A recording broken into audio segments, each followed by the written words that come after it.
নবীর ইজ্জত রক্ষার জন্য কাফনের কাপড় কিনে রেডি হয়ে যাও। আমার নবীর ইজ্জত রক্ষার জন্য কাফনের কাপড় কিনে রেডি হও। সাহাবাগীদের সাথে একমত হইয়া স্লোগান দাও। ওরা যদি অপরাধীর জন্য রাস্তাঘাটে থাকতে পারে, রাত নাই, দিন নাই, খানা নাই, ঘুম নাই, আমরাও তাদের সাথে একমত হয়ে স্লোগান দিয়া রাস্তায় নাই না যাও। নবীরে যারা গালি দেয়, নবীর বিরুদ্ধে যারা দুশ্মনী করে, এদের জন্য আলাদাভাবে ধর্মীয় একটা অপরাধ ট্রাইব্যুনাল কায়েম করা লাগবে। ধর্মীয় অপরাধ ট্রাইব্যুনাল কায়েম করে নবীদের দুশমনদেরকে ফাঁসির মঞ্চে ঝুলাইতে হবে। মঞ্চে না ঝুলানো পর্যন্ত বিবির থেকে বিদায় নেয়, মায়ের থেকে বিদায় নেয়, ছেলের থেকে বিদায় নেয়। আমি নবীর ইজ্জত রক্ষার আন্দোলনের জন্য কাফনের কাপড় নিয়ে ময়দানে নেমে গেছি। নবীর দুশমনের বিচার ধর্মীয় অপরাধ ট্রাইব্যুনালে যতক্ষণ পর্যন্ত হবে না, আমি নবীর উম্মত আমি ঘরের দরওয়াজায় ফিরিয়া কখনো যাব না, যাব না, যাব না। بشيء من الخوف والجوع ونقص من الأموال والأنفس والثمرات وبشر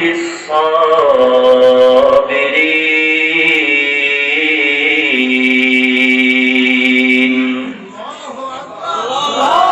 আল্লাহ পাক বলেন, আমি অবশ্যই অবশ্যই অবশ্যই বান্দাদেরকে পরীক্ষা করবই করব। কি দিয়ে পরীক্ষা করব? যারা ইমানদার দাবি করবি, জান্নাত পাইতে চাও, নবীর শাফাত পাইতে চাও, তোমাদের উপরে মুসিবত আনবে, পরীক্ষা আনবে। কিসের পরীক্ষা? মিনাল খাউফি, ভয়ের পরীক্ষা, ওয়াল জুই, ক্ষুধা দিয়া পরীক্ষা করব, ওয়া নাকসিম মিনাল আমওয়াল, সম্পদ দিয়া আমি আল্লাহ সম্পদ নিয়ে যাব পরীক্ষা, ওয়াল আনফুসি, জীবনের পরীক্ষা। ইসলামী পতাকা উত্তোলন করতে গেলে তোমার জীবন থাকবে না। জীবন যদি বাঁচাইতে চাও তো ইসলামের পতাকা উড়বে না। নবীর ইজ্জত রক্ষা যদি করতে চাও তো জেলখানায় যাওয়া লাগবে, কষ্ট মার খাওয়া লাগবে। ইমানকে যদি মজবুত করতে চাও, নবীর যদি আদরের উম্মত হতে চাও, নবীর ইজ্জত রক্ষার জন্য যদি তুমি বাঁচাইতে চাও, তোমার এখন পরীক্ষা। জীবন বাঁচাইতে গেলে নবীর ইজ্জত বাঁচবে না। আর যদি নবীর ইজ্জত বাঁচাইতে চাও তো জীবন তোমার বাঁচবে না। এই মুহূর্তে তোমার জীবনের পরীক্ষায় পাশ করা লাগবে। আমার জীবনটাও যদি চলে যায়, আমার রক্তের উপরে সমস্ত বেঈমান গোসল করতে থাকবে, কিন্তু রক্ত দিয়া আমি চাই আমার রক্তের এই রংটা দিয়া আমার নবীর ইজ্জত যেন লাল হয়ে দুনিয়াতে থাকে। মুসলমান আল্লাহর গোলাম, ওয়া নাকসিম মিনাল আমওয়ালি ওয়াল আনফুসি ওয়াস সামারাত, ফসল দিয়ে আমি আল্লাহ পরীক্ষা করব। ক্ষেতের মাধ্যমে আমি আল্লাহ ফসল বাড়াবো, আবার নিয়ে যাব। ওয়াবাশশিরিস সাবিরিন, যারা ধৈর্য ধারণ করবা তারাই সফল কাম মানি তারা জান্নাতি। ইন্না ফি যালিকা লাআয়াতিন লিকুল্লি সাব্বারিন শাকুর। ধৈর্য ধারণকারী আমি আল্লাহর দরবারে অত্যন্ত প্রিয়। এই মুসিবত তোমাদের উপর আসবে, পরীক্ষা আসবে। এমন কোন ইমানদার কবরে যায় নাই যার উপরে পরীক্ষা আসে নাই। পরীক্ষা আসার কোয়ালিটি, ইমানদার যত পাকা পরীক্ষা তার তত কঠিন। নবীদের পরীক্ষা এত কঠিন, বাবায় তাকায় তাকে সন্তান পানির মধ্যে ডুবে যায়, অন্তর ভরে কান্না আসতেছে, সহ্য করতে পারে না। ডাক দিয়ে সন্তান আয় আমার কাছে আয়, আমি একটা নিরাপদ নৌকায় বসে আছি, তুইও নৌকার ভিতর। আল্লাহ ডাক দিয়ে সাবধান, আমি আল্লাহর গোলামীর মধ্যে কোন শরীক চলবে না, তোমার সন্তানের পরিচয় থাকবে না। কারণ সন্তান আমি আল্লাহর ইজ্জতের জন্য জীবন দিতে চাই না। অতএব কারণে তোমার সন্তান হতে পারে, তবে তোমার আপন কিছু নয়। ওকে তুমি আর একবার ডাক দিবা বলে আমি আল্লাহ তোমার নবুয়তের দপ্তর থেকে নাম কাইটা দিব। মুসিবত করো, কত কঠিন মুসিবত। এই মুসিবতের মধ্যে যদি পার পাইতে চাও, পাস করতে চাও, আল্লাহ পাক বলেন আমি আল্লাহ স্মরণ করো। যা প্রয়োজন আল্লাহর কাছে চাও, আল্লাহর কাছে কোনো অভাব নাই। মানুষের কাছে চাওয়া লাভ নাই, কারণ মানুষের কাছে চাইলে বিরক্ত হয়, রাগ হয়, বেজার হয়। মুসলমান আল্লাহর কাছে চাও, আল্লাহ রাগ করেন না, বেজার হন না, কারণ আল্লাহর কোনো অভাব নাই। এ আল্লাহর গোলাম, তুমি আল্লাহর কাছে চাও, মাজারে চাইও কোনো লাভ নাই, মাজারের কাছে চাইলেও কোনো লাভ নাই। মাজারওয়ালাও ঠেকা আমার আল্লাহর আদালতে। মাজারওয়ালাকে একসময় বিশ্বাস ছিল, এই তো।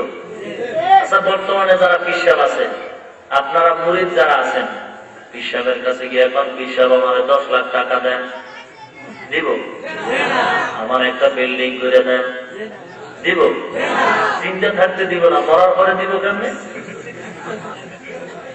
চিন্তা করেন তো। জিন্দা থাকতে আপনাকে দেয় না, বরং কৌশলে আপনার দেখায়। কি বলেন? বহু কৌশল করে আপনার দেখাইতেছে, আপনাকে দুনিয়া থাকতেই দেয় না, মরার পরে কি দিব? কি আজীব ব্যাপার। হে আল্লাহর গোলাম, 2 নাম্বার কথা, মাজার চাও কেন? আল্লাহ দেওয়ার ক্ষমতা নাই, এই জন্য।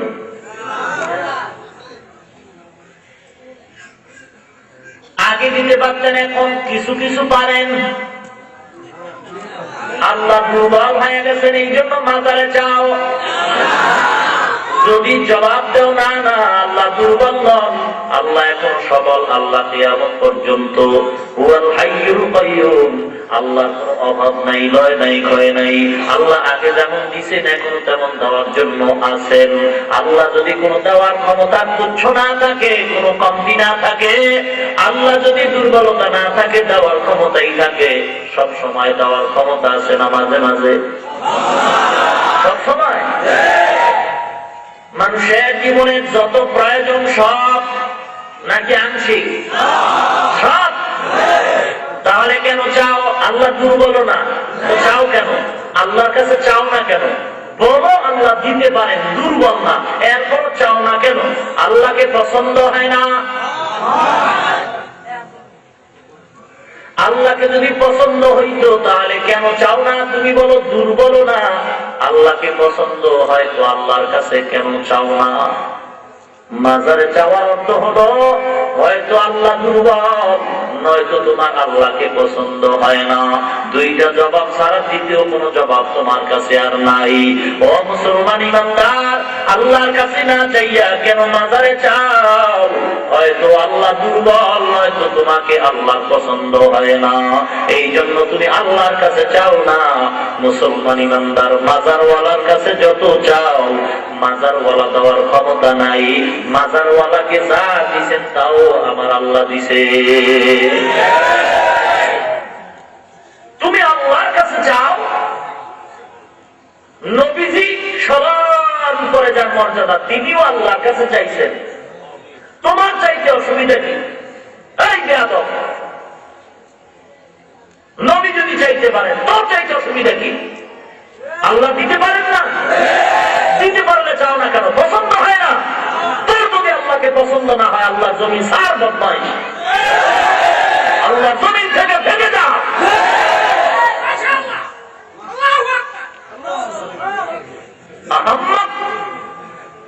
আল্লাহকে যদি পছন্দ না হয় তো আল্লাহ দেওয়া পানি পান করো কেন? বেহায়া। আল্লাহকে যদি পছন্দ না হয় তো আল্লাহ দেওয়া জমিনের ফসল খাও কেন? এই যে মন খারাপ।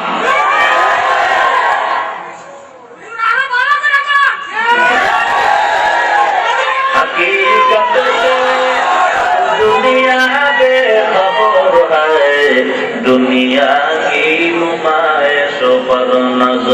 है नमी गुयाम के आज दुनिया। আপনারা হাসেন, লোকটা মুশরিক হইতেছে, শিরক করতেছে, আপনারা হাসতেছেন। কান্না দরকার, আল্লাহর কাছে দোয়া করা দরকার, হাসি তামাশার কিছু নয়। আমার চোখের সামনে লোকটা শিরক করতেছে, জাহান্নামে যাইতেছে, আমার দায়িত্ব পায়ে হাত দিয়ে হলো ফিরে রাখা। हकीकत से तू दुनिया बेखबर है, दुनिया की नुमाइश पर नजर है नमी गोयम के आज दुनिया जुदा बस बहारोकारे के बाशी बा खुदा बास जिसने दुनिया आज खुदा गाफिल बुदन मैं खमाश मकरहो पर जिंदगान दुनिया में हो दुनिया का तलबगार नहीं हो, दुनिया में हो दुनिया का तलबगार नहीं हो, बाजार से गुजरो खरीदार नहीं हो, बाजार से गुजरो खरीदार नहीं हो। आए बंदाए खुदा चाहो गर उनकी मुलाकात, जल्दी से आ बैठे सुनो हजरत की नसीहत। मकबूल तू है, साजा है, कबिल तू बहुत है, आईना के मानिंदे तू नहीं, दिल तू बहुत है, आईना के मानिंदे तू नहीं, दिल तू बहुत है। ईमानदार আল্লাহর গোলাম, আল্লাহর কাছে চাও, আল্লাহর কাছে কোনো জিনিসের অভাব নাই। পাহাড় পরিমাণে যদি মুসিবত তোমাদের সামনে আসবে, আশাটাই ইমানদারের পরিচয়। মুসিবত আসবে বান্দা, এটা আমি আল্লাহর ওয়াদা। আমি অবশ্যই ইমানদারদের পরীক্ষা করব। এই পরীক্ষায় যদি পাস করতে চাও, আল্লাহ স্মরণ করো, ইনশাআল্লাহ পাস করবা। তবে ডাইরেক্ট স্মরণ করা নয়, দুইটা জিনিসের মাধ্যমে স্মরণ করবা। ইস্তাঈনু বিসসাবরি ওয়াস সালাহ। এক নম্বরে ধৈর্য, দুই নম্বরে হলো নামাজ। এই দুইটা জিনিসের মাধ্যমে আল্লাহকে স্মরণ করো। আল্লাহকে যদি স্মরণ করতে পারো ইমানদারেরা, আমার মাওলায় ধৈর্য আর নামাজের বিনিময়ে পাহাড় পরিমাণ সমস্যার সমাধান একটা সিজদার মাধ্যমে সমাধান দিয়ে দিবে। সমাধান কে করবে? কথা বল। বিপদ আসবে, সমাধান করবেন কে? নবীদের উপরে বিপদ আসছে না, সমাধান কে করছেন? তারা কি আল্লাহর কাছে স্মরণ করছেন না? আল্লাহর কাছে চাইছেন না? আল্লাহ পাক দিয়েছেন নাকি কৃপণতা করছেন? হাজার হাজার মুসিবত। পয়গম্বর কালেমার কথা কয়, শিরক গুনাহ থেকে, মূর্তি পূজার থেকে মানুষকে বিরত রাখার জন্য মানুষকে বুঝায়, কিন্তু বুঝতে চায় না, উল্টা দিকে বুঝায়। পয়গম্বরের এত সম্মান, কিন্তু পয়গম্বরের পিছনে তার আপন শত্রু চাচারা লেগে গেল। কি অপরাধ, কি অপরাধ? কোন অপরাধ নাই, একটাই অপরাধ, পয়গম্বর কেন আমাদের ধর্মের বিরুদ্ধে কথা কয়? কি অপরাধ? পয়গম্বর কি যেন মন্ত্র পড়ায় পড়ায় মানুষের তার দলে নিয়ে যায়। মুসলমান ইমানদারেরা, আল্লাহর পরীক্ষায় যদি পাস করতে চাও, তাহলে দুইটা জিনিসের বিনিময়ে আল্লাহ শরণাপন্ন হও। এক নম্বরে ধৈর্য, দুই নম্বরে হলো নামাজ। আমাদের মধ্যে নাই ধৈর্য, নাই নামাজ। ধৈর্য নাই, নামাজও নাই। ধৈর্যের মানে কি? ধৈর্যের মানে কি? একজনে ইসলামের বিরুদ্ধে কথা বলবে, কিছু বলবো না, ধৈর্য ধারণ করবো, এটার নাম কি ধৈর্য? না না, মুসলমান আল্লাহর গোলাম, চুপ করে থাকলে চলবে না। যদি লোকটা বুঝের হয়, বুঝাবার চেষ্টা করতে হবে।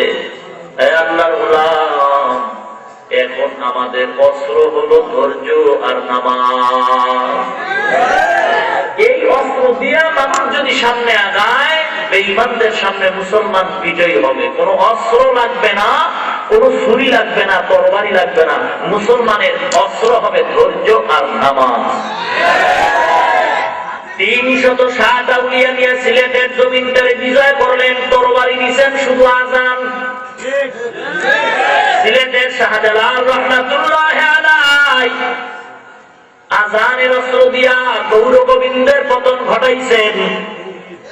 মুসলমান 360 আউলিয়া, আজকে তো বাংলাদেশে 360 আউলিয়া নয়, আজকে তো 360 মুসলমান নয়, আজকে লক্ষ লক্ষ লক্ষ কোটি কোটি কোটি কোটি মুসলমান।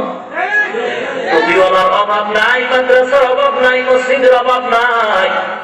এত আলেম, এত উলামা, এত ইমাম, এত মুক্তাদি, এত মাদ্রাসা, এত মসজিদ, এত মুসল্লি। জুমার দিন মসজিদ যত বাড়ে মানুষও বাড়ে, মসজিদের তালাও বাড়ে, মানুষ বাড়ে, জায়গা হয় না, রাস্তা ফিলা হয়ে যায়। এত লোক, এত লোক, এত ওয়াজ, তুলনামূলক তাবলীগ বাড়ে, লোকও বাড়ে, ওয়াজও বাড়ে, লোকও বাড়তেছে, জায়গা হয় না, জায়গা হয় না। এ মুসলমান ইমানদার 360 আউলিয়া নয়, আজকে লক্ষ লক্ষ লক্ষ লক্ষ মুসলমানের সামনে আমার আপনার সকল মাখলুকাতের শ্রেষ্ঠ পয়গম্বর, ওই পয়গম্বর সম্পর্কে কটূক্তি করা হয়। পয়গম্বর সম্পর্কে একদল বেঈমান বলতেছে পয়গম্বরের দাড়ি মোবারক নাকি ছাগলের দাড়ির মতো ছিল। একদল বেঈমানেরা কয় পয়গম্বর নাকি দুনিয়ার সবচেয়ে বড় লোভী ছিল, লোভ সামলাইতে না পারিয়া, পয়গম্বরের লোভ কন্ট্রোল করতে না পারে নবীজি একাধিক বিবাহ করে যৌবনের চাহিদা পূরণ করেছে। নাউযুবিল্লাহ বললেই তো ইমানের হক আদায় হবে না। জীবনের মায়া ত্যাগ করে দাও। মুসলমানের জমিনটা মুসলমানের জমিন, এই জমিনটা, এই দেশটা মুসলমানের দেশ, জমিনটা বড় পবিত্র জমিন। এই জমিনটার মধ্যে কোনো অপরাধীর জায়গা না।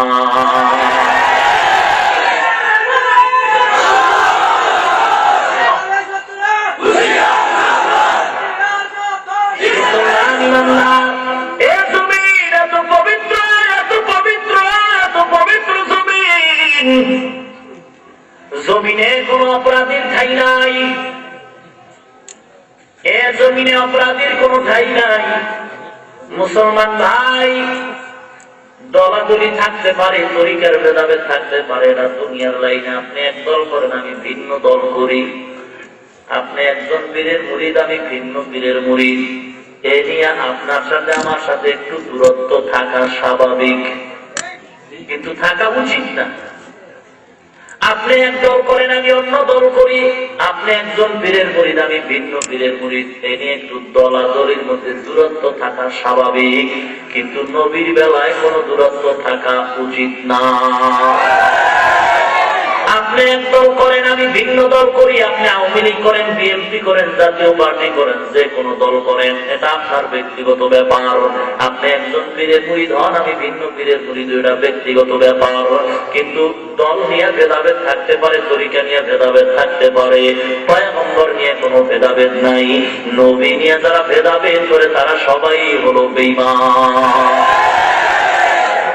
নবী নিয়ে কোনো ভেদাভেদ নাই।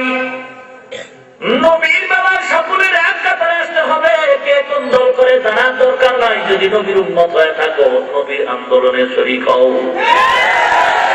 নবীর উম্মত যদি হয়ে থাকো, নবীর ইজ্জত রক্ষার আন্দোলনে এক হও। রবিউল আউয়াল মাস পাইয়া আশিক রাসূলের স্লোগান দিয়া, ঈদে মিলাদুন নবীর স্লোগান দিয়া চুপ করে ঘুমাইবা।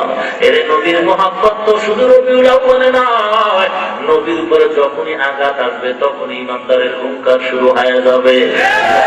নবীর ইজ্জতের রক্ষার জন্য যখন জীবন দেওয়া লাগে তখনই দেওয়া লাগবে। এর বউ লইয়া ঘুমাইছো, এমন সময় কানে আওয়াজ আইছে, নবীরে গালি দিছে, ওরে বউরে গুল্লি মাইরা নবীর ইজ্জত রক্ষায় তাড়াতাড়ি হামজালার মতো রাস্তায় দৌড় মারতে হবে। 40 বছর পরে, 40 বছর পরে, 40 বছর পর এই জমিনের মধ্যে 40 বছর পর স্বাধীনতা যুদ্ধের বিরুদ্ধে আন্দোলন করেছে, অবস্থান নিয়েছে। বাংলাদেশের মানচিত্রে তাদেরকে যুদ্ধ অপরাধী বলে আসামির কাঠ করে দাঁড় করাইছে। এ মুসলমান, কি প্রমাণ, কি প্রমাণ, কি প্রমাণ? জমিনটা পবিত্র, এ জমিনে কোনো অপরাধীর ঠাঁই নাই। কেমনে ঠাঁই নাই? 40 বছর পরে বের হওয়া যায়। 40 বছর পর দেশের বিরুদ্ধে যে অবস্থান নিয়েছে, সঠিক তদন্তের মাধ্যমে বিচার হোক, এটা সকলেই চায়। তবে এটা একটা red signal, red signal, red signal. ভালো করে শুনে নাও, এই যুদ্ধ অপরাধীদের বিচার হওয়ার মানে হইল জমিনটা পবিত্র, এ জমিনে কোনো অপরাধীর ঠাঁই নাই। 40 বছর পরে আসামির কাঠ গড়ায় যদি দাঁড়াইতে হয়, অপরাধের শিকারের বিচারের কাঠ গড়ায়। অপেক্ষায় থাকো বাবা, যারা কোরআনের বিরুদ্ধে কথা বলতেছো, টাকার গরমে, ক্ষমতার গরমে, আল্লাহর আদালতে তোমরা সকলেই কিন্তু ধর্ম অপরাধী। যারা আজকে মাদ্রাসার বিরুদ্ধে কথা বলতেছে, যারা আমার নবীর বিরুদ্ধে লেখালেখি করে কথা বলতেছে, সবাই কিন্তু আল্লাহর আদালতে ধর্ম অপরাধী। মুসলমান আল্লাহর গোলাম, যুদ্ধ অপরাধীদের বিচার হবে, তবে এটাও আমরা মুসলমান হিসাবে দাবি জানানো লাগবে। ওরে যুদ্ধ অপরাধীদের বিচারের জন্য রাত নাই, দিন নাই, খানা নাই, ঘুম নাই। যদি শাহবাগ সারা দেশ গরম হতে পারে, সবাই যদি ঘুমায় থাকতে পারে, আন্দোলনের জন্য, আমার নবীর ইজ্জত রক্ষার জন্য, আমার নবীর ইজ্জত রক্ষার জন্য কাফনের কাপড় কিনা রেডি হয়ে যাও। আমার নবীর ইজ্জত রক্ষার জন্য কাফনের কাপড় কিনা রেডি হও। শাহবাগীদের সাথে একমত হইয়া স্লোগান দাও। ওরা যদি অপরাধীর জন্য রাস্তাঘাটে থাকতে পারে, রাত নাই, দিন নাই, খানা নাই, ঘুম নাই, আমরাও তাদের সাথে একমত হয়ে স্লোগান দিয়া রাস্তায় নাই যাও। নবীরে যারা গালি দেয়, নবীর বিরুদ্ধে যারা দুশ্মনী করে, এদের জন্য আলাদাভাবে ধর্মীয় একটা অপরাধ ট্রাইব্যুনাল কায়েম করা লাগবে। ধর্মীয় অপরাধ ট্রাইব্যুনাল কায়েম করে নবীদের দুশ্মনদেরকে ফাঁসির মঞ্চে ঝুলাইতে হবে। না ঝুলানো পর্যন্ত বিবির থেকে বিদায় নেয়, মায়ের থেকে বিদায় নেয়, ছেলের থেকে বিদায় নেয়। আমি নবীর ইজ্জত রক্ষার আন্দোলনের জন্য কাপড়ের কাপড় নিয়ে ময়দানে নাইবা গেছি। নবীর দুশ্মনের বিচার ধর্মীয় অপরাধ ট্রাইব্যুনালে যতক্ষণ পর্যন্ত হবে না, আমি নবীর উম্মত, আমি ঘরের দরওয়াজায় ফিরিয়া কখনো যাব না, যাব না, যাব না।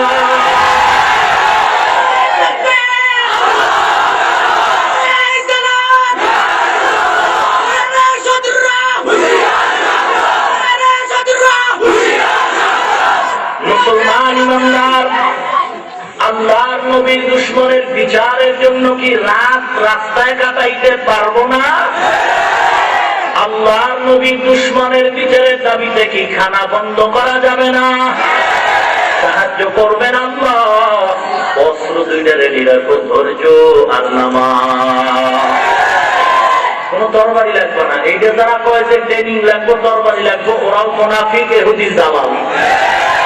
কিছু লাগবে না, নামাজ আর ধৈর্যের অস্ত্র ঠিক কর। রাস্তায় নামবি, বেঈমান অস্ত্র নিয়ে আইব, খাবা মাইরা অস্ত্রটা হাতে নিবি, বলবি শক্তি পামু করি, ফিরিস্তা আইসা সহযোগিতা করবে। আমল ঠিক কর, দাড়ি কামাইয়া চুলগুলি বেঈমানদের মতো রাইখা, শার্ট প্যান্ট টাই গলায় লাগাইয়া, এরপরে ঘরে টিভি চালাইয়া সুদের খাতায় নাম লাগাইয়া কিয়ামত পর্যন্ত ইসলামী বিপ্লবের গান গাইতে পারবি। কপালে ইসলামী বিপ্লব দেখবি না, দেখবি না।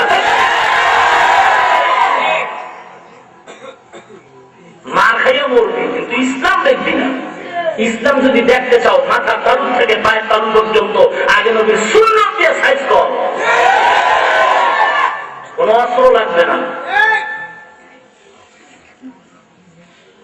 আল্লাহ সবাইকে বুঝার তৌফিক দান করুন। রাগ করেন।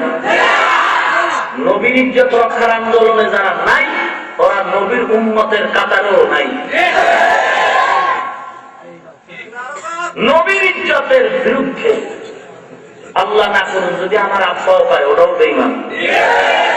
আল্লাহ না করুন আমার বিশ্বাস কইলেও বেঈমান, আমার নেতা কইলেও বেঈমান। নবী নিয়ে কোনো ভেদাভেদ নাই, দল নিয়ে ভেদাভেদ থাকতে পারে, নবী নিয়ে কোনো ভেদাভেদ নাই, ঠিক কিনা?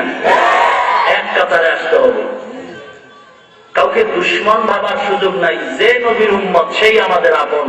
নবীর উম্মত যারা তাদের সাথে কোনো দুশ্মনী নাই, নবীর উম্মত যারা না তাদের সাথে কোনো আপোষ নাই। ক্লিয়ার কথা।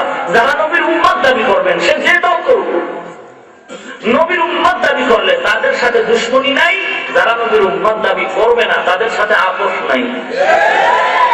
বলবেন তাহলে নবীর উম্মত দাবি করে সুদ খায়, ঘুষ খায়, বেপরদায় চলে। আমি বলবো যদি সে নবীর উম্মত দাবি করে তার দুশ্মন ভাইবা দূরে সরাইলে কিন্তু সে কোনোদিন দিনের পথে আসবে না। তারে আরো কাছে যাইটা বুকে লাগাও, ইখলাসের বয়ান শুনাইতে থাকো, আল্লাহর কাছে দোয়া করতে থাকো। আজ হোক কাল হোক একদিনই আল্লাহর গোলাম ইনশাআল্লাহ আমলওয়ালা হয়ে যাবে। আওয়ামী লীগ করে লোকটা সুদ খাইতো, পিসাবের দরবারে গিয়া বয়ান শুই না কান্নাকাটি করে এখন দাঁড়িয়ে রাখছে, নামাজ পড়ে পর্দা করে নাই। কথা বলুন। এখন যদি তাদেরকে মনে করি যে না এরা দুশ্মন, এদের দূরে সরাও, তো দূরে সরাইলে লোকটা তো দিন যা পাইতো এখন মোটেই পাবে না। তাকে দূরে না সরে আরো কাছে আনতে হবে। যদি সাইরা দেখে তো নাস্তিকরা ওদেরকে গ্রাস করে ফেলবে। ওদেরকে যদি দুশ্মন ভেবে দূরে সরাই দিত, বেঈমানরা ওদেরকে হাতিয়ার বানায় আত্ম ফিরেইব। এই জন্য ওদেরকে দূরে সরানো যাবে না, শত্রু ভাবা যাবে না, কাছে আনতে হবে। ওদেরকে আমাদের লাইনে আইনা নবীর ইজ্জতের রক্ষার আন্দোলনের সামনে ঢাল বানাইতে হবে। কি আজীব ব্যাপার, মানুষ বুঝে কি উল্টা দিকে ভালো বুঝে। দুশ্মন ভাইকে যদি দূরে সরাই দেয় তো তো নাস্তিকরা গ্রাস করতেছে। চতুর্পাশে ইহুদি খ্রিস্টান ভারত, চতুর্পাশে ইসলামের দুশ্মন। তাহলে দুশ্মন ভাবতো কেন? যেই লোকটা নামাজ পড়তেছে অবশ্যই তার মধ্যে ঈমান আছে। এখন বাকি হলো আকীদার ভেজাল, বাকি হলো আমলের ভেজাল। দুশ্মন ভেবে সমাধান হবে না, বরং আমার ব্যবহার আরো সুন্দর করে তার কাছে আনতে হবে।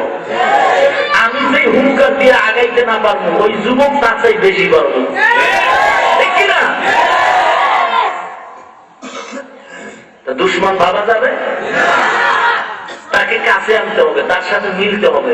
মিলার অর্থ আবার এটা ধৈর্য নিয়েন না ওরা পায়খানা খাইবে আপনিও খাবেন, এই অর্থ নিয়েন না। আবার হুজুরে কইছে মিলতে হবে, কাছে আনতে হবে, মুখে লাগানোর মানিয়ে তবে ওরা পায়খানা খাইবে আপনিও খাবেন। ওরা যদি আল্লাহর আইনে কোনো অন্যায় করে, ওই অন্যায় থেকে আপনি তো ফিরে থাকবেনই, ওকে ফিরাবার আপ্রাণ চেষ্টা পাও ধৈর্য হলেও করতে হবে।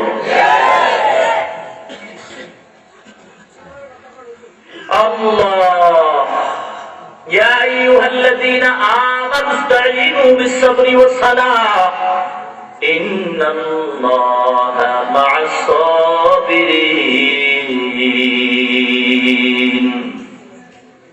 এই ইমানদারেরা আল্লাহর শরণাপন্ন হও ধৈর্য আর নামাজের মাধ্যমে। যুবক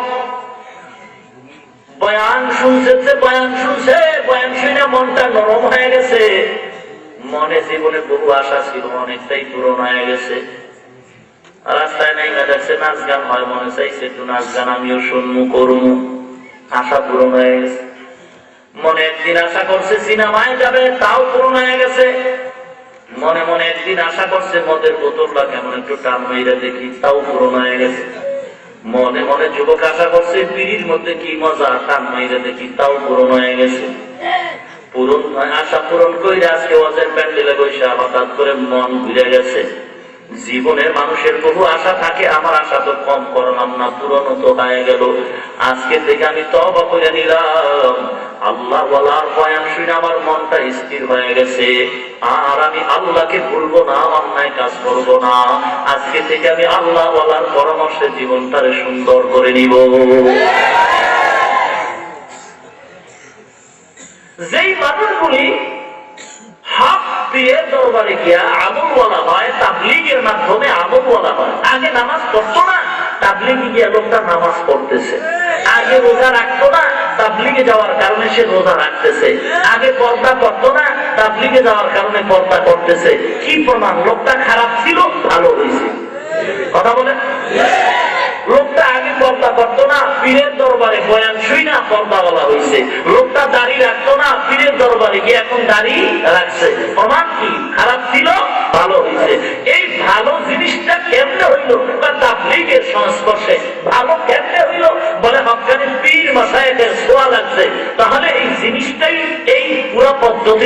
ভালো, যেহেতু ওই মেডিসিন পাইলেই লোকটা ভালো হয়, খারাপ লোক ভালো হয়, এই মেডিসিন তাবলীগ, এই মেডিসিন হক্কানি পীর, যেহেতু এই পদ্ধতিটা ভালো, এগুলি সব ভালো, এগুলির যারা খারাপ পায় মূলত তারা নিজেরাই খারাপ।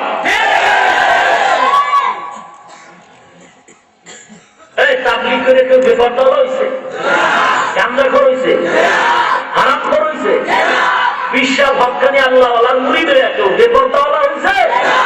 লোকটা ভালো হয়েছে। ভালো হইলে খারাপ তো কেন? তুমি খারাপ। আশ্চর্য ব্যাপার, নামাজ পড়তো না, এখন নামাজ পড়ে। আর যদি এমন হয় যে বিশ্বাসের দরবারে গিয়ে আগে বিড়ি টানতো, এখন গান গাতা নেই, হ্যাঁ, আগে বেপরদায় এত চলতো না, এখন বেশি চলে। আগে মদের বোতল থাকতো সপ্তাহে একটা, এখন ডেলি 2টা। তো বুঝা গেল লোকটা খারাপ হয়েছে। লোকটা কি হয়েছে? তখন বলা যায় যে ওই যেখানে গেছে ওই দরবারটাই খারাপ, এখানে বলা যায়। কিন্তু একচাটিয়া এই কথা বলার সুযোগ নাই যে পীর মুরিদি শিরিক, তাবলীগ ভালো না। যে বলবে আমি বলবো সে নিজেই ভালো না। আর এরকম বলনেওয়ালার অভাব নাই। ইমামে আজম আবু হানিফা রহমাতুল্লাহ আলাইহি যেই লোকটা মুনাফিক বলতে পারে, কি না পারে? ইমামে আজম আবু হানিফা রহমাতুল্লাহ আলাইহি মুনাফিক বলে। খাজা মঈনুদ্দিন সম্পর্কে মন্তব্য করে, খাজা মঈনুদ্দিন এই বয়ান করতে গিয়া জনমের মতো জোতা পেটা খাইয়া জীবন নিয়ে কোন রকম বাইসে আছে। তথাকথিত বড় আলেম, দেওবন্দে লেখাপড়া করছে, বড় বড় ঢাকার বড় বড় মাদ্রাসায় হাদিস পড়াইছে। আজকে না জানি ইহুদির দালাল হয়ে টাকায় বিক্রি হয়ে গেছে। এখন পীর মুরিদি হারাম, মাযহাব ভালো না, ইমাম টিমাম লাগে না, ইমাম আবু হানিফা একটা মুনাফিক, এরকম ফতোয়া দিতেছে জুতা পেটা খাইয়া। এরপরে আসছে 30শে জানুয়ারি, পত্রিকার নাম মানব জমিন, পৃষ্ঠা নাম্বার 6। কি বিরান খাইল যদি মনে চায় খুইলা দেখেন। খুব সাবধান আমাদের সমাজে। হ্যাঁ, অন্যায় নাই এমন কেউ দাবি করতে পারবে না। যেই অন্যায়টা আছে ওইটাকে তুলে ধরো। তাও কোথায়? মাইকে না, জনগণের সামনে নয়, যে করে তার কাছে যাও, তাকে সংশোধন করার চেষ্টা করো। অন্যায় নাই, ভুল নাই এমন না, কম বেশি অবশ্যই আছে।